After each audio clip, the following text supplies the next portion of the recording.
In the Black Out Loud. How accountants can master public speaking.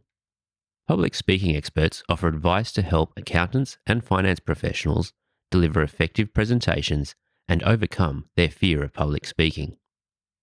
By Nicola Heath. This article has been edited for audio purposes. Article begins.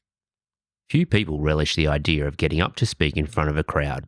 However, public speaking is a skill that anyone can master. Leadership communication expert Shane Hatton says most fears about public speaking stem from three main concerns: a lack of confidence, a lack of clarity or difficulty articulating ideas, and a fear of losing credibility. Addressing the first two will help cancel out the third, Hatton says. If a lack of confidence is the problem, the answer is practice. For lack of clarity, it is the process. So you need to find a good system or framework that you can use to give you structure to your thinking. Most people start by pulling together all available information when composing a speech or presentation. As a result, they try to cram too much in. Hatton suggests a different strategy, which he describes as intent before content. In all your presentations, what matters most is that you are clear on what you want people to think, feel, know, or do by the end, and use that as your basis to add content, he says. Emma Bannister, the founder and CEO of Presentation Studio, advocates a similar audience-first approach.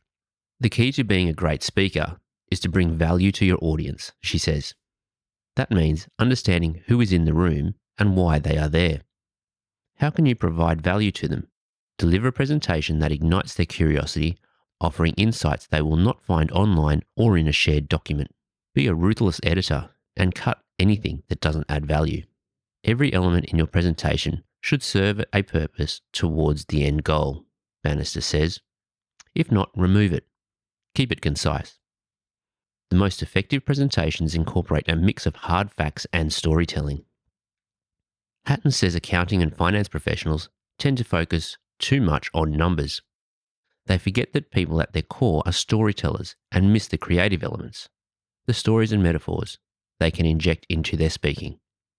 Conversely, a presentation that relies too heavily on story and humour can lack the credibility that facts and figures provide.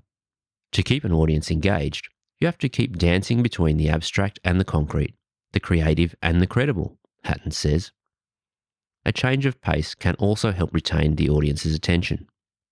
Find a comfortable balance between fast and slow, and use this to shake things up and keep your audience engaged, Bannister says. By avoiding a constant rhythm, you recapture their attention at essential moments. Don't be afraid to leverage silence, she adds. Pauses can be potent tools in a presentation. They allow crucial information to sink in, build anticipation, and provide breaks between critical points. Take a moment. Count to 5 or take a sip of water. Let it sink in. Visual cues help the audience process information and embed memories. For an accountant, using a data visualization can help to tell the story within the numbers. However, Hatton warns that a visual aid should only be included if it enhances the audience's experience rather than serving as a safety net for the speaker. Inexperienced speakers often create presentations with text-filled slides, which they use as cue cards. Reading out dot points does not serve the audience. It serves the presenter. However, if I present my ideas accompanied by an image on the screen, the image reinforces the message I'm trying to communicate, he says. Bannister recommends putting simplified text on slides and using compelling images that complement the narrative. She also suggests animating complex diagrams or explanations to gradually reveal content to control the flow of information, and using generative artificial intelligence tools, or AI, to create tailored images and graphics. The brain's capacity to process words is relatively limited compared to its ability to process visual images. Abstract words can be challenging to retain, while concrete visuals are easier to remember, she says. Our brains naturally gravitate towards visuals tied to emotions, reinforcing memory retention. We can leave a lasting impression on viewers by using images as anchors. The principles of in-person public speaking also apply to virtual presentations, but some tweaking may be required. For a virtual meeting, Bannister says, you must put in double the effort to overcome the logistical challenges of screen fatigue.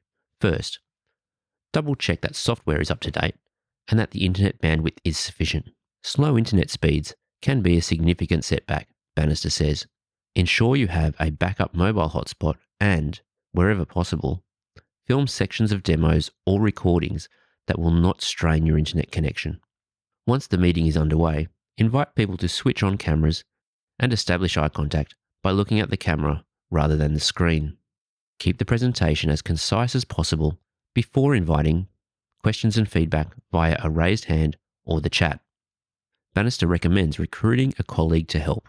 It is advisable to have someone to assist you in responding to incoming chats or addressing questions raised by the attendees, as it is not feasible to manage both tasks simultaneously, she says. If anxiety is still an issue, Hatton offers a final piece of advice. Become aware of your internal thoughts and the stories you tell yourself about public speaking, and challenge yourself with the question, not is this true, but is this helpful, she says. While a presentation might go badly, envisioning a disaster leading up to the event is not constructive. Challenge these unhelpful thoughts and reframe them in a more positive way, Hatton says.